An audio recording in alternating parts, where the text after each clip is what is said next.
பெண்கள் ஆபாசமா உடுத்துறனால தான் இந்த வீடியோ ஃபுல்லா பாருங்க. என்ன சொல்றேன்னு பார்த்து முடிச்சுட்டு கடைசியா உங்க கமெண்ட்ல உங்க கருத்துக்களை சொல்லலாம். ஒருத்தன் 12 நாயை பார்த்துக்கிட்டீங்கன்னா இந்த மாதிரி பண்ணிட்டானு புரிஞ்சுக்கங்க. என்ன சொல்ல வரேன்னு புரிஞ்சுக்கோ. ஏன்னா நிறைய பேர் சின்ன பிள்ளைங்க வீடியோ பார்க்குறாங்க, நான் எதுவும் சொல்ல விரும்பல. இந்த மாதிரி 12 நாயை இந்த மாதிரி பண்ணிட்டான், சரிங்களா? அவனை பிடிச்சிட்டானுங்க. இது இந்தியாவில் நடந்தது. ரொம்ப வருஷத்துக்கு முன்னாடி ஒரு 4 பேர் காட்டுல உடும்பு இருக்குதுங்களா, உடும்ப அதை இந்த மாதிரி பண்ணதும் இல்லாம சமைச்சு வேற சாப்பிட்டுருக்கானுங்க. அவனுங்களையும் பிடிச்சிட்டானுங்க, சரியா? இது ரொம்ப வருஷம் முன்னாடி நடந்ததுங்க. இது அது அந்த மாதிரி சொல்றது இங்க இருக்கிற எல்லாரும் புரிய நினைக்கிறேன். என்ன கெடுத்துட்டானுங்க. நான் கேட்குறேன், இப்போ இந்த நாய்கிட்டயோ இந்த உடும்புக்கிட்டயோ என்ன ஆபாசம் தெரிஞ்சிச்சு? ஏதாவது ஆபாசம் தெரிஞ்சால? அப்போ ஏன் அவனுக்கு அந்த மாதிரி பண்ணானுங்க?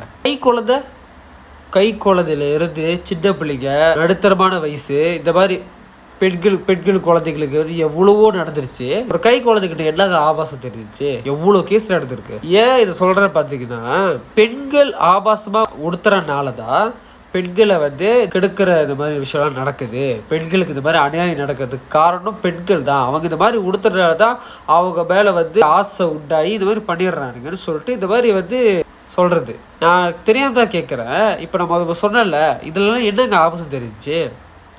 இது மட்டும் கிடையாது, நிறைய மிருகத்துக்கு நடந்திருக்கு. மிருகம் எடுக்க நிறைய மிருகம் இன்னும் நிறைய நடந்திருக்கு. அதெல்லாம் சொல்லக்கூட முடியாது வீடியோவில், தெரியுதா? அவ்வளோ அசிங்கமாக இருக்கும் அதெல்லாம். பெண்கள் ஆபாசமாக உடுத்துறதுனால தான். இப்போ நான் ஒன்று சொல்கிறேன், யாரோட உடுப்பையும் யாரும் பேசுறதுக்கு இந்த உரிமை யாருக்கும் இங்கே இல்லைங்க. அட்லீஸ்ட்ல இங்கே பாருங்க, இப்போ ஒரு கோயிலுக்கு ஒரு பொண்ணு ஆபாசமாக உடுத்திட்டு வந்துச்சுன்னா, ரொம்ப அந்த மாதிரி இடத்துக்கு தேவையே இல்லாமல் உடம்பு தெரிகிற மாதிரி உடுத்திட்டு வந்துச்சுன்னா, அங்கே கேட்க எல்லா உரிமையும் எல்லாருக்கும் இருக்குது. ஏன்னா அது கோயில், சரிங்களா? கோயிலில் சாமி கும்பிட்ற இடம், அந்த இடத்துக்குன்னு ஒரு உடுப்பு இருக்குது, அங்கிட்டு ஒரு மரியாதை இருக்குது நம்மளோட இது. அதனால் நம்ம சொல்லலாம், இங்கெல்லாம் இது மாதிரி கூடாதுன்னு. ஒரு பிறந்த நாளுக்கு போனாங்களோ, இல்லை ஒரு தேட்டருக்கு போகிறாங்களோ, இல்லை ஒரு சாப்பிட்றதுக்கு ஒரு ரெஸ்டாரண்ட்டுக்கு போகிறாங்களோ, அந்த மாதிரி இடத்துல கிளாமராக ஆபாசனா, இப்போ இவங்க சொல்கிற ஆபாசம் எதுனா கிளாமராக உடுத்துறாங்க தெரியுமா? கொஞ்சம் உடம்பு தெரிஞ்சிருச்சு, கொஞ்சம் கிளாமராக அழகாக வராங்கன்னு வச்சுக்கோங்க, நடிக்கிற மாதிரி வந்துட்டாலே இவங்க சொல்கிற ஆபாசமே இதுதான். அந்த மாதிரி இடத்துக்குலாம் நீங்கள் சொல்லணும்னு அவசியம் இல்லைங்க. இப்போ பெண்களை கெடுக்கிற சம்பவம்லாம் பண்ணுறவனுங்க இந்த பொண்ணு ஆபாசமாக உடுத்துறது இல்லை, ஃபுல்லாக போத்திக்கிட்டு போனால் கூட கெடுத்துருவானுங்க.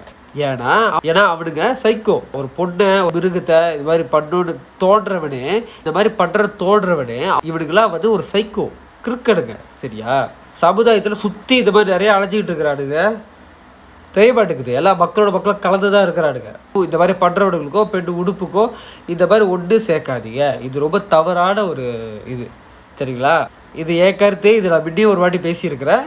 திருப்பியும் இந்த மாதிரி விஷயம் கொஞ்சம் அங்கங்கே என்னால் பார்க்க முடிஞ்சிச்சு. அதான் திருப்பியும் சொல்கிறேன்.